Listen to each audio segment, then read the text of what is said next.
এই যে তোদের খাবার দিচ্ছি নে। এবার তাড়াতাড়ি খেয়ে দে, বড় হ, আর আমাকে বেশি বেশি করে ফল দে। আহারে, তোর বুঝি খুব কষ্ট হচ্ছে তাই না? আমিও বুঝি। আজ আমার একটা হাত যদি এভাবে ভেঙে যেত তাহলে কি কষ্টই হতো আমার।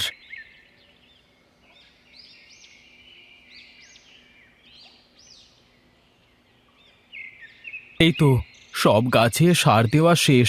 এবার যাই, বাড়ির দিকে যাই।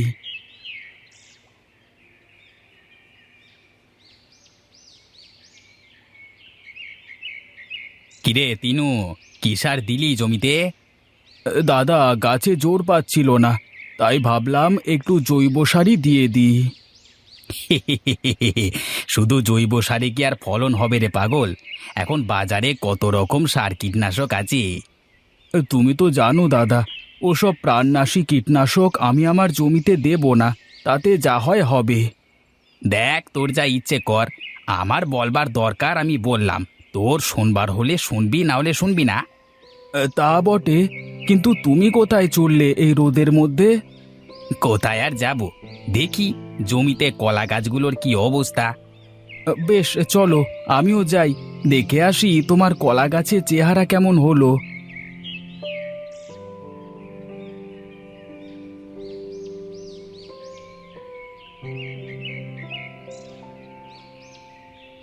আরে বাহ, তোমার কলা গাছগুলো তো বেশ বড় হয়েছে, আর সব গাছই মনে হচ্ছে কাঁধ এসে গেছে। তাছাড়া আবার কি, এই দেখ না, একসাথেই তো লাগালাম, দু একদিনের ব্যবধান। আমার গাছগুলো দেখেছিস? তবে যাই বলো দাদা, তোমার গাছের গোড়ায় কিন্তু মাটি কম, একটু জোরে বাতাস হলেই সব কলা গাছ ভেঙে চুরে পড়ে যাবে। আরে না না, তার আগেই কিছু একটা করে ফেলবো। বেশ, তুমি তাহলে কাজ করো, আমি আগালাম বাড়ির দিকে। সেই সকালে এসেছি, খিদে পেটের মধ্যে কামড় দিচ্ছে।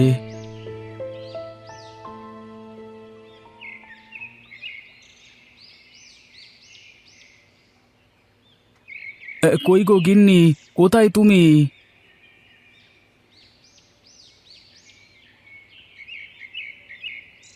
কি গো, কখন আসলে তুমি? এই তো আসলাম মাত্র, এসেই তোমাকে ডাকছি, কিন্তু কোনো সাড়া শব্দ তো পাই না। কি করে পাবে শুনি? আমি তো বাড়ির ভিতরেই নেই। সে তো দেখতেই পাচ্ছি যে পানি আনতে গিয়েছিলে। দাও দেখি, এক গ্লাস ঠান্ডা জল দাও দেখি।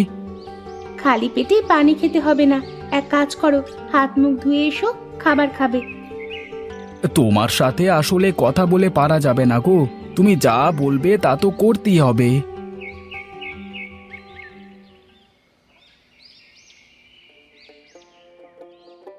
কি গো, তোমার মুখটা এমন শুকনো শুকনো লাগছে কেন? কি হয়েছে? না, তেমন কিছু হয়নি, তবে খুব চিন্তা হচ্ছে গো। এত চিন্তা করে কি হবে শুনি? শুধু শুধু ভেবে মাথা নষ্ট করা। সবার কলা গাছ কেমন তাড়াতাড়ি বড় হচ্ছে, কত বেশি ফলন দিচ্ছে, আর সেখানে আমার কলা বাগানে তো গাছই বড় হচ্ছে না ঠিক মতো। এত অস্থির হয়েও না তো, দেখবি ভালো কিছুই হবে। কি জানি কপালে কি আছে, আজকে নিধিরদার কলা বাগান দেখে আসলাম, কেমন কাঁদি এসেছে গাছে, আর আমার। অপেক্ষার ফল মিষ্টি হয়, শোনোনি তুমি? একটু ধৈর্য ধরে দেখবে, ভালো কিছুই হবে।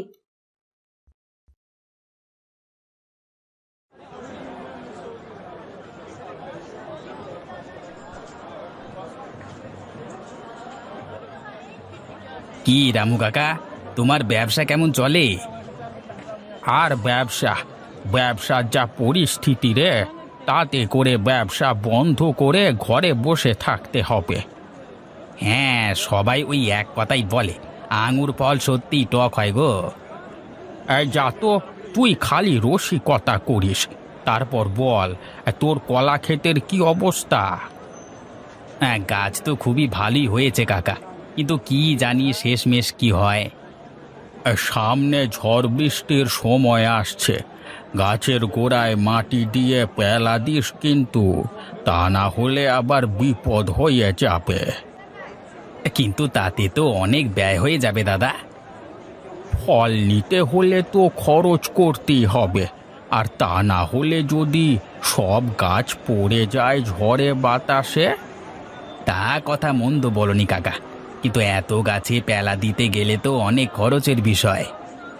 এখন ভেবেচিন্তে দেখ কি করবি। আর মাটির তো সেসব গুণাগুণ নেই এখন, আর সার কীটনাশক সব কিছুই শেষ করে দিচ্ছে। তা না হয় হলো, তা তুমি তোমার ফলের ফরমালিনের কথা তো বললে না।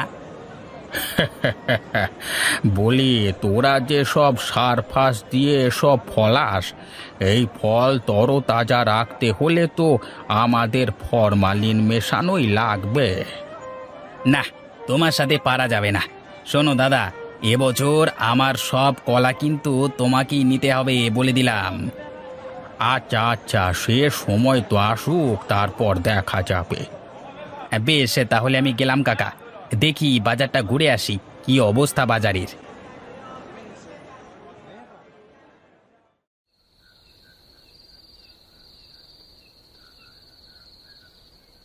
কি গো, তোমার কি আজকে উপোস নাকি? না, কেন? উপোস থাকতে যাব কোন দুঃখে? হ্যাঁ, না না, ভাবলাম হয়তো আমার মঙ্গল কামনায় ব্রত রেখেছো। আমার খেয়ে দে কাজ নেই, তোমার জন্য এসব করতে যাব? বেশ তো, সামনে এত ফল কেটে সাজিয়ে রেখেছি, কিন্তু তুমি খাচ্ছ না কেন? এসব ফল খেয়েই তো আরো বেশি সমস্যা হচ্ছে, তার চেয়ে না খেয়ে থাকাই ভালো। ফল আবার তোমার কি করলো শুনি? আমি তো দেখি তুমি নিজে হাতে এসব ফলে ফরমালিন মেশাও, ওটাও তো একটা বিষ। আচ্ছা, তুমি বোঝার চেষ্টা করো না, যারা ফসল ফলায় তারাও তো বীজ দিয়েই ফলায়।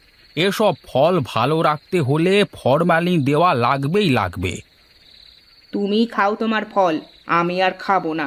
শুনেছি তিনও নাকি শুধু জৈব সার দিয়ে কলা চাষ শুরু করেছে, ভাবছি ওর থেকে কলা কিনে রাখবো এবার। তোমার যা ইচ্ছে করো, আমি বসে ফল খাই।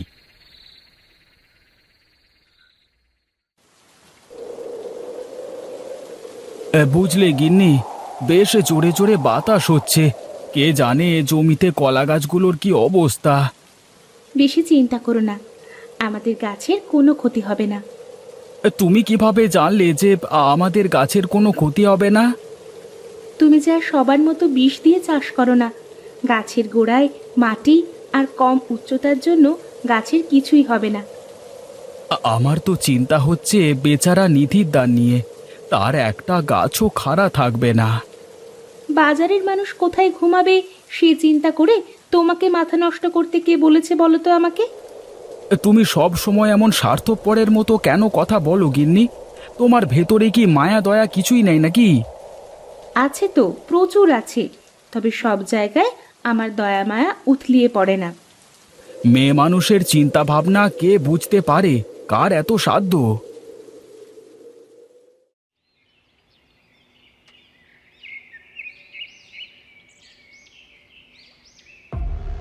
হায় হায় রে, এ আমার কি সর্বনাশ হলো! আমার যে সব শেষ হয়ে গেল। আগে জানলে তো সব গাছই পেলা দিয়ে দিতাম, এখন আমার কি হবে? দাদা, ভেঙে পড়ো না। তোমাকে তো বলেছিলাম গাছে পেলা দিতে, কিন্তু তুমি তো শুনলে না। আমি তো তোর কথা না শুনে বড় ভুল করেছি রে তিনু, তুই আমাকে মাফ করে দে ভাই।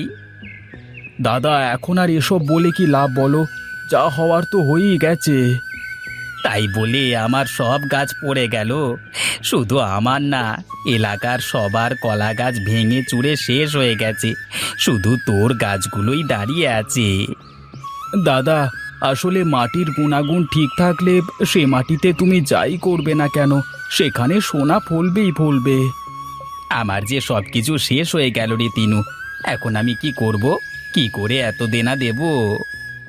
এক কাজ করো দাদা, তুমি আজ থেকে আমার সাথে আমার জমিতে কাজ করো। ভালো ফলন হলে তোমার ক্ষতি পুষিয়ে দিতে পারবো। সত্যি বলছিস রে তিনু? আমার যে বিশ্বাস হচ্ছে না।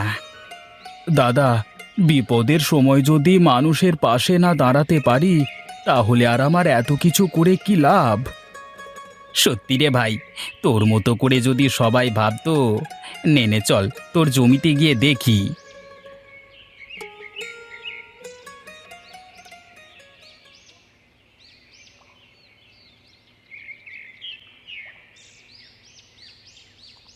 কই রে টিনু, বাড়িতে আছিস নাকি রে? আরে রামু কাকা, তুমি তা কি মনে করে আমার বাড়িতে আসলে? এসো এসো। বলছিলাম যে এলাকায় এবছর ঝড়ের ক্ষতি তো সব জানিস, কোথাও কারোর জমিতে একটা কলা গাছও আসতো নেই। হ্যাঁ জানি তো, মোদ্দা কথা কি তাই বলো দেখি। আমি বলছিলাম যে এবছর তোর সব কলা যদি আমাকে দিতিস তুই। আমাকে মাপ করবে কাকা, আমি তোমার কাছে আমার জমির কলা বিক্রি করতে পারবো না। কিন্তু কেন, আমি কি দোষ করলাম বাবা?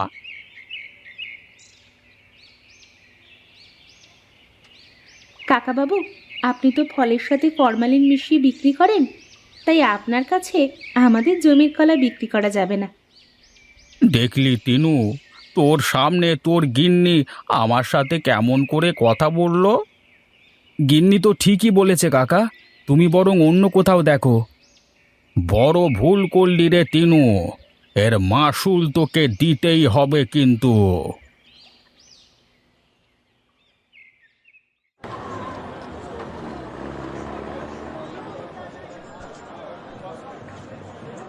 আসুন বাবু আসুন, একদম ফরমালিন মুক্ত কলা নিয়ে যান, আসুন আসুন।